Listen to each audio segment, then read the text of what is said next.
Aujourd'hui, nous allons nous pencher sur l'effet de ces refrains entêtants sur notre cerveau, et plus généralement sur les effets de la musique sur notre matière grise. C'est pour cela que nous sommes venus ici, à Hanovre. Derrière nous se trouve l'École supérieure de musique, de théâtre et des médias. Et pour commencer, qu'en est-il de la pratique musicale? Il semblerait bien qu'elle booste les neurones.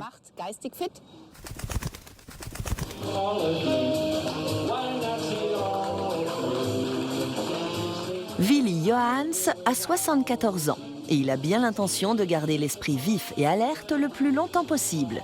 Sa botte secrète, la musique.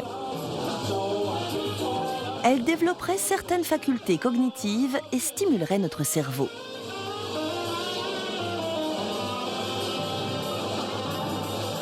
À Harvard, une étude a été menée pendant plusieurs années sur des enfants apprenant à jouer d'un instrument et s'exerçant tous les jours. La régularité est importante. C'est la condition pour établir des connexions durables entre les neurones.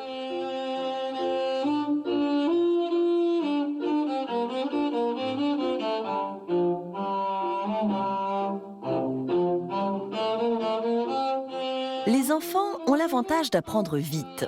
Leur cerveau est extrêmement plastique et malléable. Il comporte autant de neurones que celui d'un adulte. Ils sont reliés, émettent et reçoivent les impulsions de la même façon. Mais chez l'enfant, les connexions, les synapses, se forment plus facilement que chez l'adulte et en très grand nombre.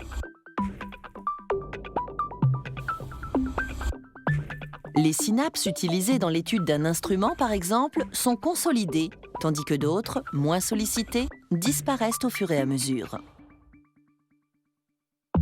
Seuls les enfants peuvent produire aussi rapidement des réseaux de connexion pour certains apprentissages.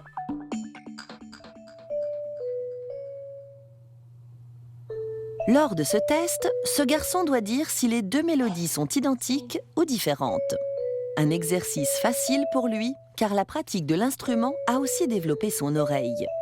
Le même test est ensuite répété sous IRM.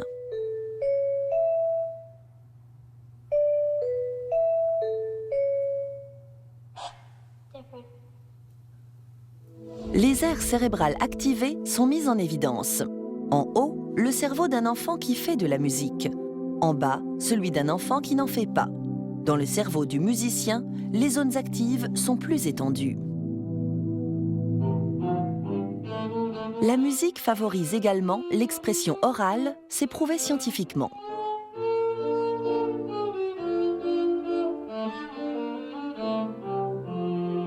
Les enfants ont aussi une perception plus rapide des schémas visuels. S'ils lisaient chaque note séparément, le résultat ne serait pas musical.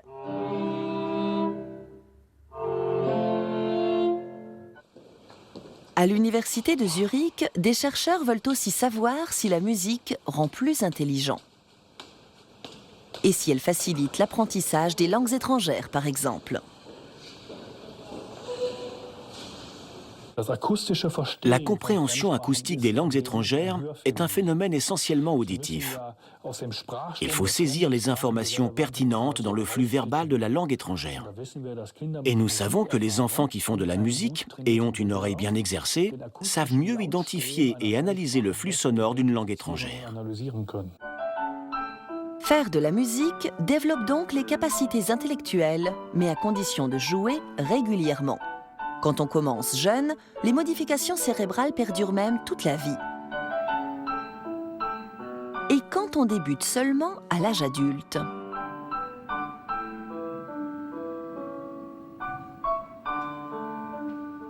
Avec les années, les cellules s'altèrent, mais le cerveau reste capable d'apprendre.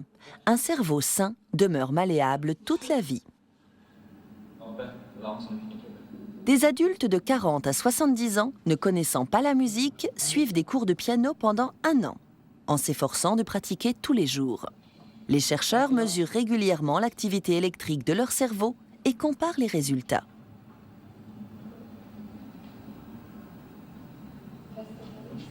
Hypothèse, la pratique quotidienne va solliciter davantage les zones cérébrales de l'audition et de la motricité. Si ces zones réagissent au stimulus, l'activité électrique va le montrer.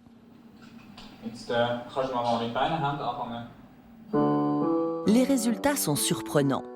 Au bout de seulement 2 mois, des changements sont déjà visibles sur les électroencéphalogrammes. Même chez l'adulte, le cerveau réagit vite à la nouveauté. Bonne nouvelle pour Willy Johans.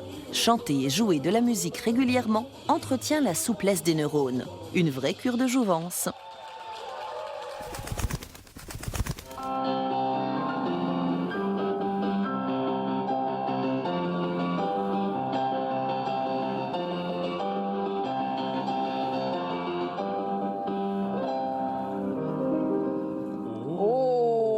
Un final inattendu. Un final en mineur. Nous sommes à l'école supérieure de musique, de théâtre et des médias de Hanovre, en compagnie d'un expert en refrain entêtant, qui n'hésite pas à s'infiltrer lui-même dans les cerveaux, Eckhard Altenmüller. Pourquoi le cerveau réagit-il de cette façon? Pourquoi notre jukebox intérieur choisit-il malgré nous telle chanson en particulier qui ne nous plaît pas spécialement en plus? C'est un air enregistré dans le cortex auditif, mémorisé de manière involontaire. Le cortex auditif qui nous a permis d'entendre une chanson et qui l'a enregistrée a la capacité de se rallumer spontanément et de nous rejouer cette chanson. Et en nous la faisant écouter, il la réenregistre à nouveau. C'est une boucle sans fin. Comme une sorte d'écho intérieur. Oui, un écho intérieur, une boucle sans fin. Il y a des mélodies qui s'y prêtent mieux que d'autres? Des airs simples, faciles à retenir? Oui, des airs faciles à chanter, avec un rythme pas trop compliqué. Et en général, ce sont des airs qu'on n'aime pas particulièrement, souvent très banals. L'autre jour, j'avais la cucaracha. On peut le voir dans le cerveau? Si jamais mon ours qui danse me retombe dessus? Oui, on peut faire un électroencéphalogramme pendant que vous entendez l'ours qui danse. On peut même essayer tout de suite si vous voulez. Ah oui, Je crains le pire, mais d'accord. je veux absolument le voir. Allons-y. La cucaracha, la cucaracha. Tais-toi, stop.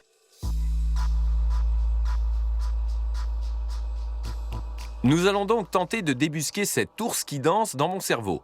Les électrodes réparties sur ma tête vont mesurer l'activité électrique des différentes zones cérébrales. Dans un premier temps, j'écoute la chanson diffusée par les haut-parleurs. Et ensuite, je la laisse tourner en boucle dans ma tête comme à son habitude. Avec les données enregistrées, le docteur Altenmüller va tracer des sortes de cartes de mon activité cérébrale.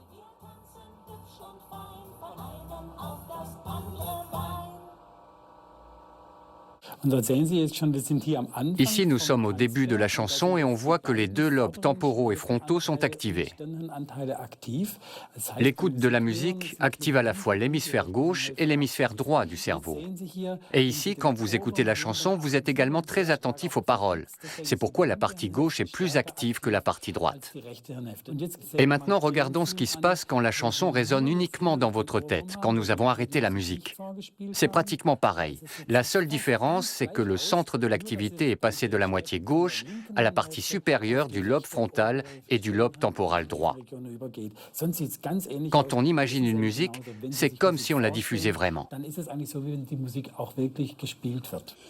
Quand on entend une chanson à la radio, par exemple, si on fait attention aux paroles, on l'écoute avec cette moitié-là du cerveau. Et si elle nous colle à la tête, fut, elle passe de l'autre côté. C'est ça? Oui, exactement. Et pour se débarrasser de cette chanson, le plus efficace est de chanter réellement autre chose. On choisit n'importe quel autre air et on le chante en se concentrant sur ce que l'on fait. Et de cette façon, on arrête cette boucle sans fin entre l'écoute et le chant intérieur de cet air entêtant. C'est un bon truc, je vais essayer. Oui, vous verrez. Allez, place maintenant aux effets 100% positifs de la musique.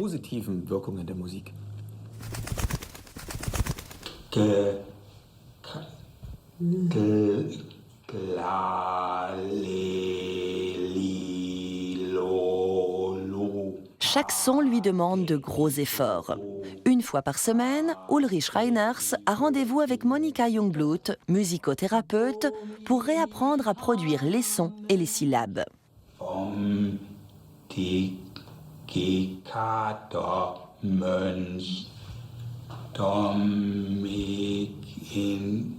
Il y a 3 ans, cet homme de 56 ans a eu un accident vasculaire cérébral.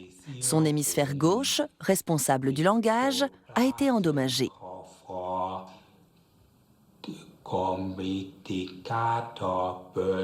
Dois-tu aller chez le médecin aujourd'hui? Les médecins les informent, sa femme et lui, qu'il y a peu d'espoir qu'il reparle un jour. Vas-tu nager aujourd'hui? Non. On nous a dit que le cerveau était très gravement atteint. Et on me l'a d'ailleurs montré. Sur les IRM, on voyait tout simplement un gros trou noir. Le pronostic était très très pessimiste. Personne ne voulait se prononcer précisément sur l'évolution possible de la situation. Pendant 1 an et demi, son état reste pratiquement stationnaire, jusqu'à ce qu'il se tourne vers la musicothérapie.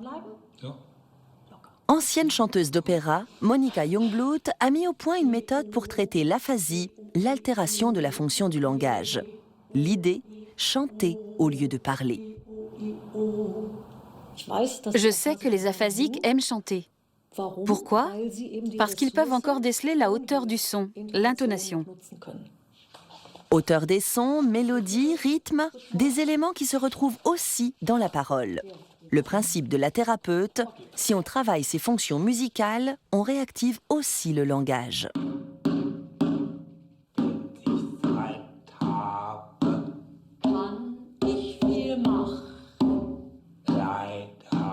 Le rythme est particulièrement important.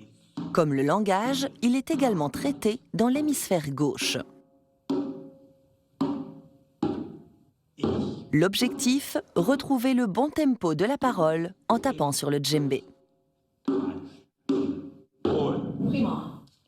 Que produisent ces exercices concrètement dans le cerveau? Monica Jungblut a mené une étude scientifique pour prouver l'efficacité de cette thérapie.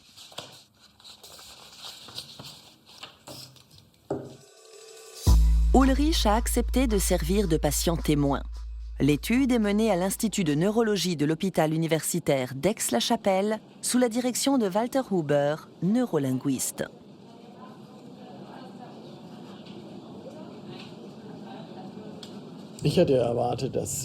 Je pensais qu'il y aurait peu de répercussions sur le langage, que les patients feraient simplement de grands progrès en chant.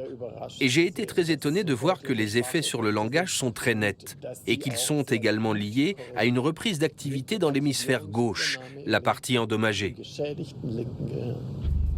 2 autres patients participent à cette étude. Eux aussi ont eu un accident vasculaire cérébral qui leur a laissé de graves troubles du langage. Plus d'1 an après leur AVC, ils ont toujours autant de mal à se faire comprendre, malgré une rééducation orthophonique. Pendant 6 mois, ils suivent des séances de musicothérapie. 2 fois par semaine, ils travaillent le rythme et la mélodie avec des syllabes simples. L'orthophonie est laissée de côté. Première question de l'étude, suite à la thérapie, les patients parlent-ils mieux? Réponse avec un test sur des mots complexes. Avant ?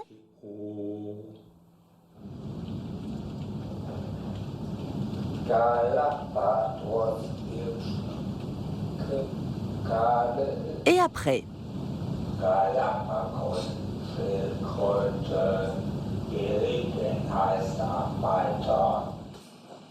Tous les patients de l'étude ont fait de nets progrès. Deuxième question, ces progrès sont-ils visibles dans le cerveau ? Les patients font aussi des IRM avant et après. La comparaison des clichés est éloquente.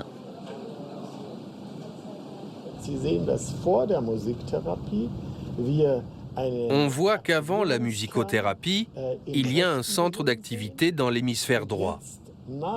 Et après la musicothérapie, c'est contre toute attente le gauche, l'hémisphère endommagé qui reprend les commandes.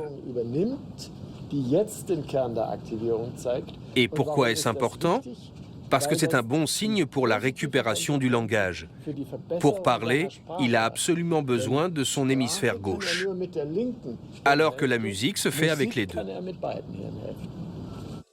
L'étude prouve que la musicothérapie fonctionne.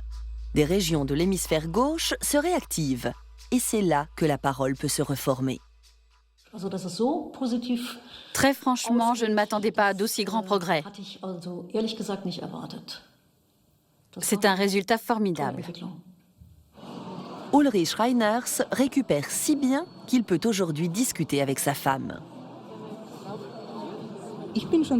Je suis déjà très contente de voir où il en est aujourd'hui. Je suis content,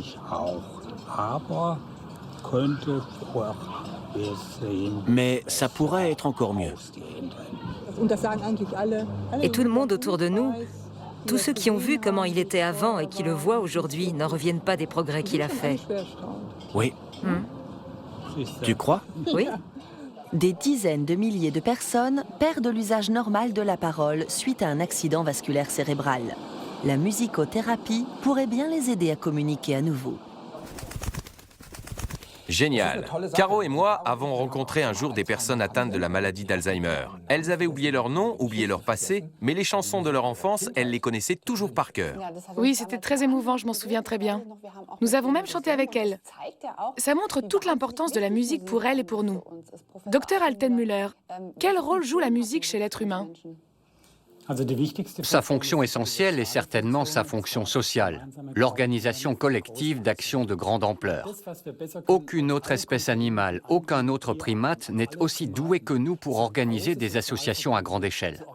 Et la musique est un instrument idéal dans ce processus, parce qu'elle renforce les liens émotionnels entre les membres d'un groupe. Ce qui change tout, c'est de faire quelque chose ensemble. Absolument, ça crée des affinités.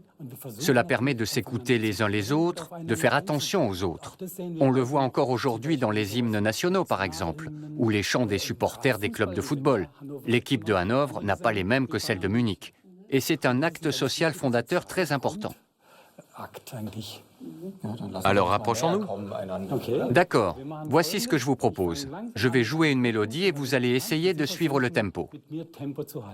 Ok, Il n'y a que les hommes et les perroquets qui savent faire ça. ça exclut pas mal de monde. On y va? Oui. Prêt?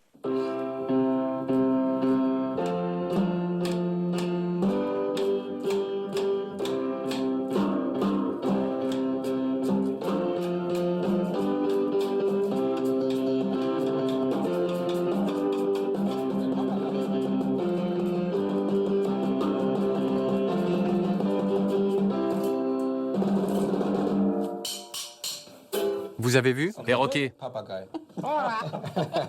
Oui, je suis vraiment le perroquet du groupe. On vient de voir la fonction de la musique au niveau du groupe. Et pour l'individu, quels sont les effets de la musique sur moi, par exemple?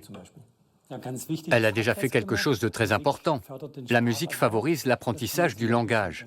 On le voit avec les berceuses. Quand une mère chante une berceuse à son bébé, il enregistre la mélodie de la langue, il forme sa mémoire auditive. C'est une sorte d'initiation. Oui, une sorte d'entraînement ludique à cette chose très complexe qu'est le langage humain. Une deuxième chose très importante est que la musique a le pouvoir d'équilibrer nos émotions, de les modifier. On peut se débarrasser de sa mauvaise humeur avec une musique qu'on aime. La musique peut nous évoquer de bons souvenirs. Et enfin, elle a aussi une action thérapeutique. Elle peut notamment agir sur la perception de la douleur, l'atténuer considérablement ou même la faire disparaître. Le sens de la musique s'acquiert-il dans l'enfance ou il est inné? Il est absolument inné. Et tous les êtres humains ont le sens de la musique, la très grande majorité. Il y a peut-être 3% de cas d'amusie, des personnes qui ont beaucoup de mal à suivre un rythme, comme vous venez de le faire, ou à reproduire le son qu'on leur chante. Tous les autres peuvent se perfectionner. Merci beaucoup. J'ai encore des milliers de questions, on pourrait continuer pendant des heures. Un point important que vient d'évoquer le docteur Altenmüller, la musique peut soulager la douleur. C'est pourquoi dans les hôpitaux, on l'utilise comme un véritable médicament.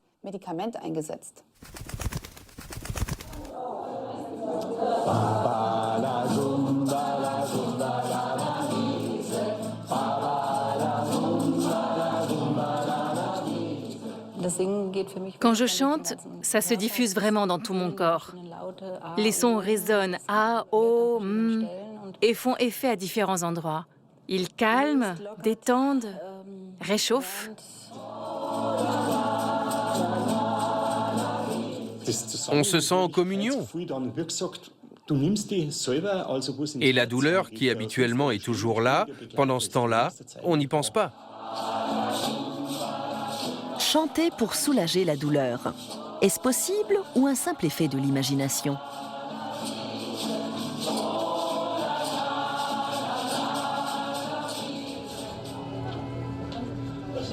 Ernst Reichel et Katja Gast souffrent de douleurs chroniques.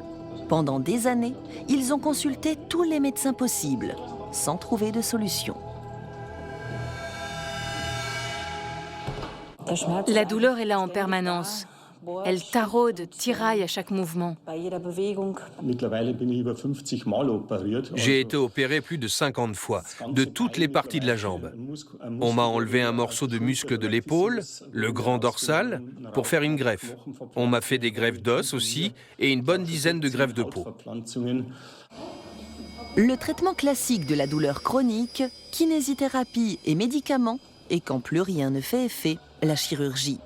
Mais même ces moyens radicaux ne soulagent pas toujours la douleur. Dans cet hôpital de Munich, on mise sur d'autres méthodes. Le traitement associe plusieurs méthodes douces, comme la psychothérapie par la parole, l'autorelaxation et le chant. Le chant agit sur le corps. Le contrôle de la respiration, la vibration des sons dans la bouche et la poitrine, tout concourt à une sensation de bien-être physique. La pression artérielle diminue, le pouls ralentit, on respire plus calmement, plus lentement, la digestion est stimulée. Ce sont les principales réactions. Et sur le plan de l'attention, on se concentre plutôt sur l'intérieur de son corps. Le chant agit aussi sur le cerveau. Il produit davantage d'ocytocine, l'hormone de l'attachement. Son effet, les patients se sentent bien ensemble et ils ont le moral au beau fixe.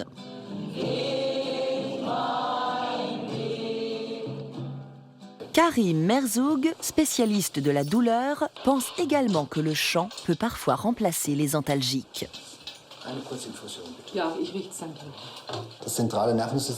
Le but est de libérer le système nerveux central de la douleur. Et le chant est un outil fantastique. Les patients oublient tout. Et plus l'expérience est renouvelée, plus on parvient à estomper la mémoire de la douleur. Soigner par le chant est une idée de Wolfgang Bossinger, lui-même musicothérapeute. Il y a 3 ans, il a créé le réseau des hôpitaux chantants, auquel participent aujourd'hui plus de 40 établissements et cabinets à travers l'Allemagne. Mais l'intérêt du chant ne se limite pas aux hôpitaux. Il renforce le système immunitaire en général. La salive des personnes qui chantent contient plus d'anticorps que celle des personnes qui ne chantent pas. Des anticorps qui se fixent sur les microbes et les empêchent de pénétrer dans les cellules. Nous fabriquons davantage d'immunoglobuline A, un anticorps qui combat les germes. On peut donc dire que le chant protège des infections. Il renforce aussi le système cardiovasculaire. Et il agit surtout sur le psychisme. Il porte vers la bonne humeur, la gaieté, le bien-être. Les chansons découvertes à l'hôpital accompagnent Ernst du matin au soir. Son CD ne le quitte jamais. Je suis en voiture, tout seul, avec mon CD. Je ne dérange personne, je peux chanter tant que je veux, ça me détend vraiment. Grâce au chant, sa maladie est plus facile à supporter. Il chante sans modération jusqu'à ce qu'il oublie la douleur.